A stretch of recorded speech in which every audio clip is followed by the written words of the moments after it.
سعودی labour قوانین کے مطابق کفیل پر لازم ہے کہ وہ کام کرنے والے کارکنوں کی ماہانہ تنخواہ وقت پر ادا کرے، ان کے اقاموں کی تجدید کرائے اور ان کے میڈیکل انشورنس کروائے۔ اس کی خلاف ورزی پر کارکن کو اختیار ہے کہ وہ لیبر کورٹ سے رجوع کرے۔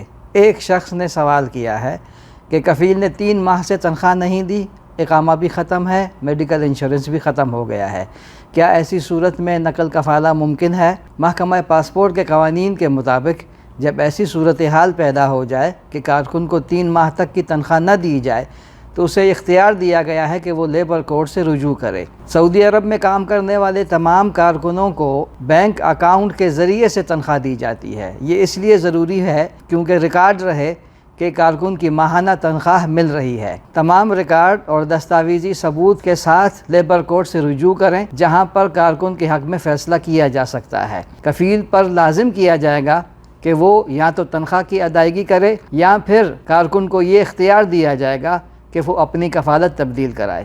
تفصیلی خبر اردو نیوز میں شائع ہو چکی ہے، وزٹ کیجیے urdunews.com۔